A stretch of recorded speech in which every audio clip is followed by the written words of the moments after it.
And she and I ended up getting into a conversation, and then we ended up talking through a good part of the night. Nothing, inappropriate happened, anything like that. But then it turned out to be like 4:30 in the morning at that point, and she was going to get an Uber, and I was like, how far away do you live? She was like 8 minutes away. So I was like, cool, I'll just drive you home. No big deal, whatever. So literally drove her there. We talked for a few more minutes, and I just left. Jeremy is such a liar.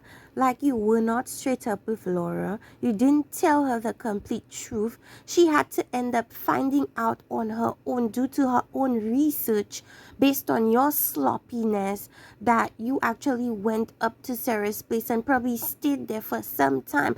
Do I feel like you was just talking with Sarah Ann? Absolutely not. You was doing much more than that. Like, just no way you go to somebody's house and just talk to them until 5:30 in the morning. The disrespect is incredible, and for the mom to even say you're lucky it wasn't me speaks to the fact that what he did was atrocious.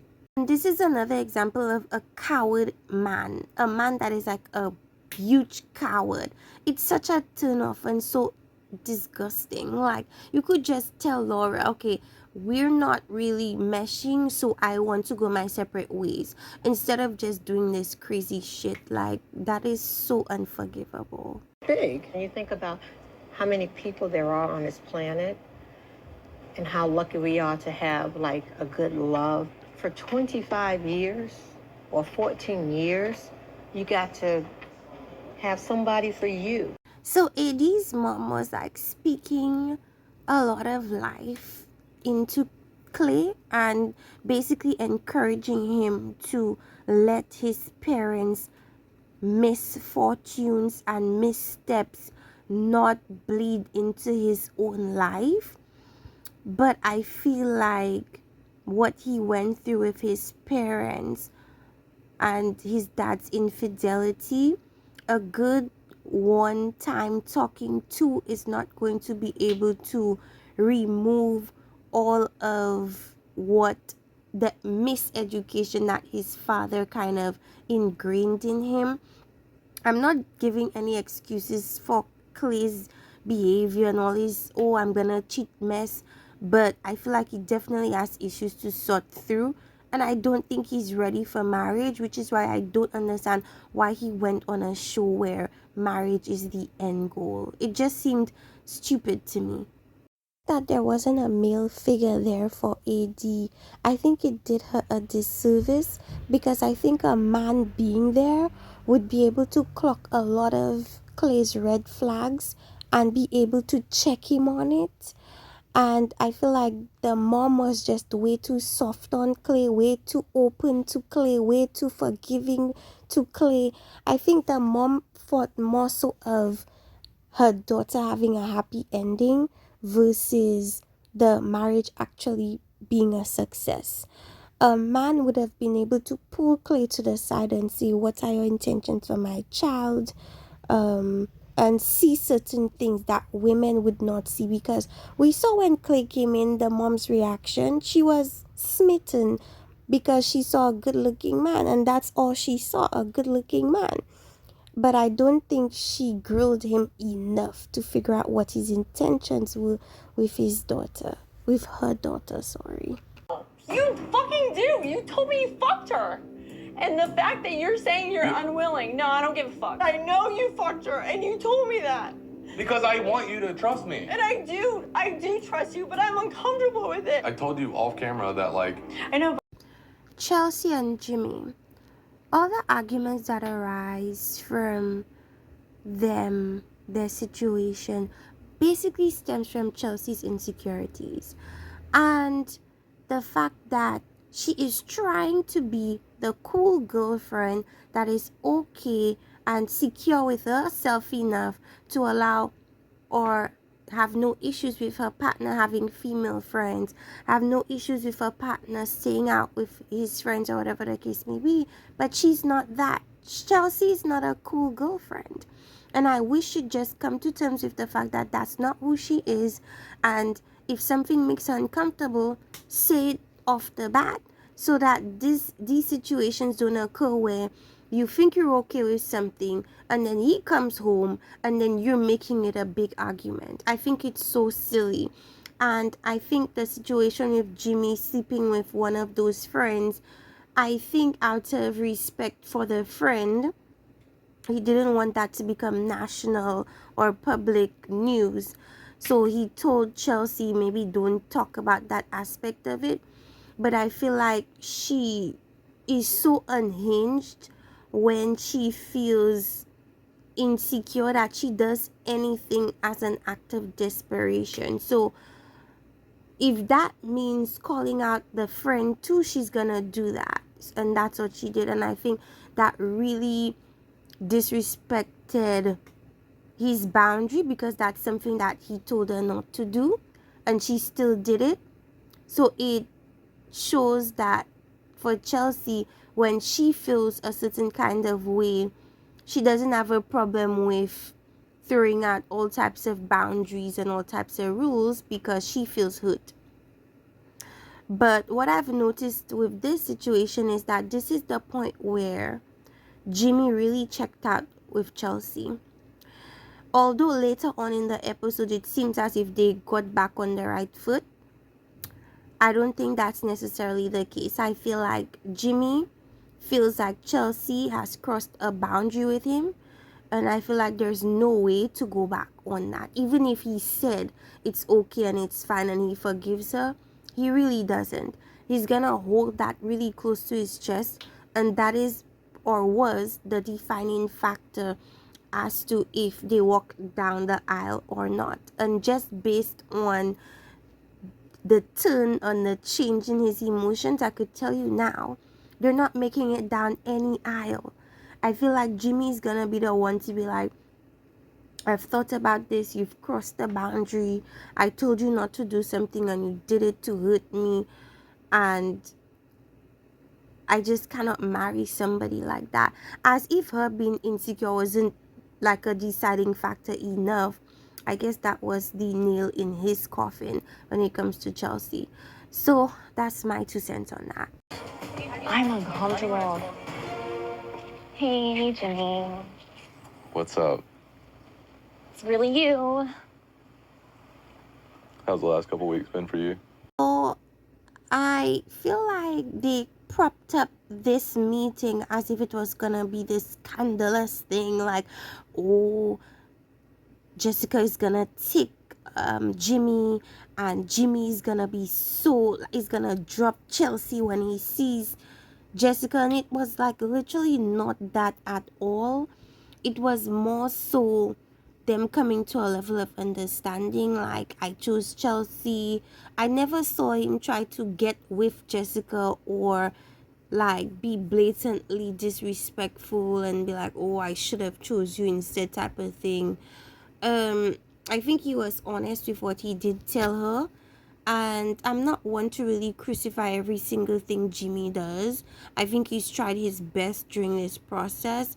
The motive may very well be to not come across as a douche on TV, but to make it seem as if he's the only one that would edit himself to not come out crazy on TV is crazy. Anybody would do that. Anybody would be cognizant of cameras and editing and adjust themselves to that. So I cannot see or really blame him for doing that. Jessica still seemed hurt. Like, despite seeing him, I don't think that altered her feelings on him at all. It's raw. It's there. She hasn't really moved on. But at least she's being a girl's girl and feels like, okay, well, be good to Chelsea, you know? So, yeah. Oh, It is. I think I asked this question in there, but I'm gonna ask it again. Okay. If orders were switched and I went first, Yeah. would there be a different outcome?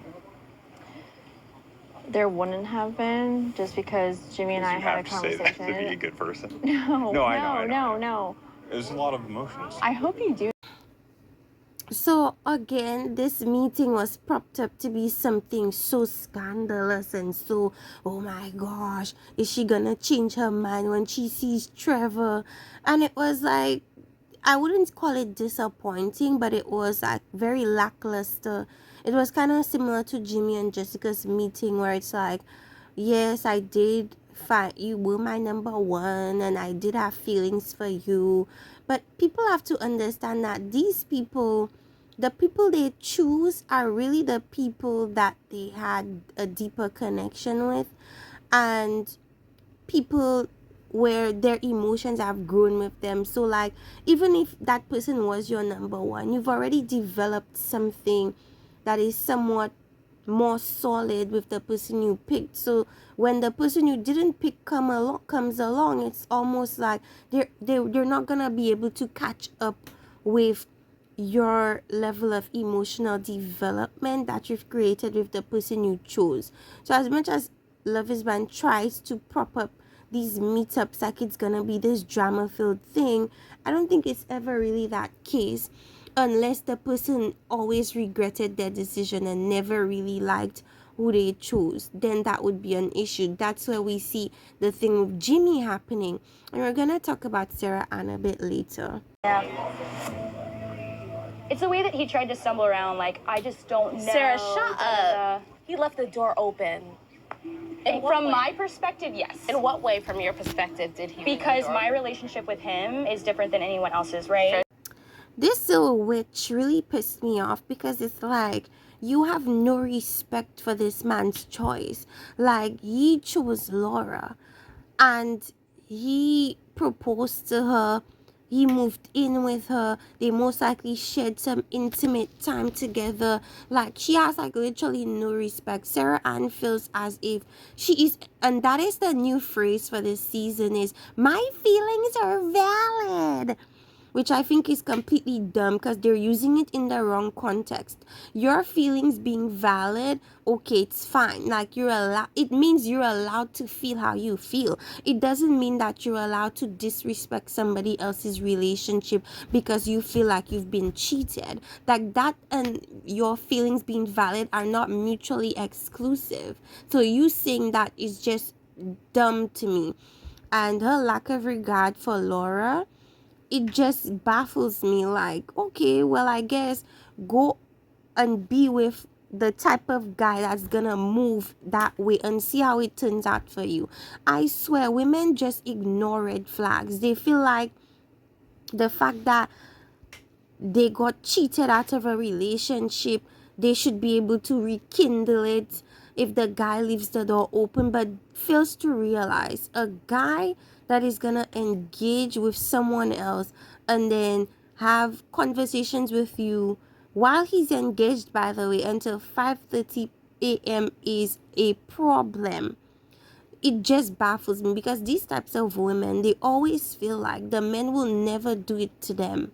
The men will always do it to that person because, yeah, they don't connect to that person, but he'll never do that to me, and end up looking dumb as hell when the guy does the exact same thing to them.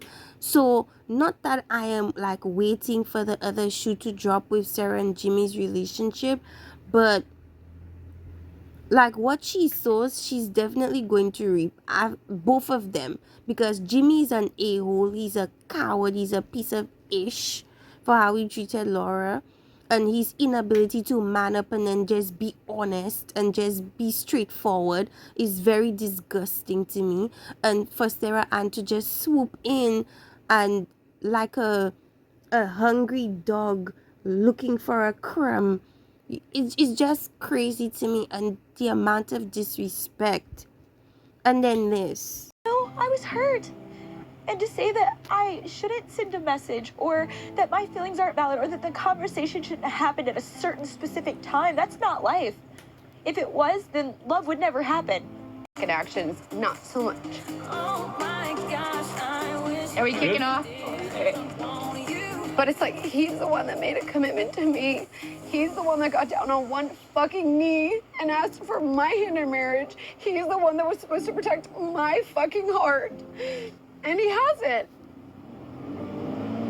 Bye. My heart is in a mess and I don't care what's right. This was the shittiest thing to watch. Like, while Laura is bawling her eyes out, you have this biatch and this other biatch in the water having fun. This is the most cruel, thing I've ever seen in my entire life. Sarah has like no regrets, zero regrets. She feels like she's justified in her actions because her feelings are valid. Your feelings can be valid, and you could also have some respect. You know what I'm saying? And she has none. He is dumb as hell. I can't wait to see these two on the reunion. I really want them to be roasted. But knowing how these Love is Blind reunions go, I just know that they're not gonna be grilled. Because it's always this thing of these Love is Blind reunions where it's like, oh, like they just let people get away with stuff. Like and they always like project their energy to the hood party. So whereas they focus on Sarah, Ann, and Jimmy and their BS, they'd most likely focus on Laura and grill her instead, which is so weird to me. Personal, but it's not like 100% of the time it always works. So in a vasectomy, they basically go in, they basically cut you open. They go in, they cut a little vein. So when you, This couple is cute and everything, but they're starting to really irritate me because they're making something that is a non-issue such a big deal, like birth control. Like, that is such an easy thing to prevent. Either you guys remain abstinent, or whatever that word is, or when you do engage in the sexual act, you use a condom, or she could use a female one as well. Double protection, I suppose. But he wants to take it to the extreme of having her take birth control pills. And she suggested he do a vasectomy, and then he's coming and talk about he did research and it's this and it's that. Just come on, like, cut the BS. That's why when it comes to this, the nonsense of it all, I skip right past it because, come on.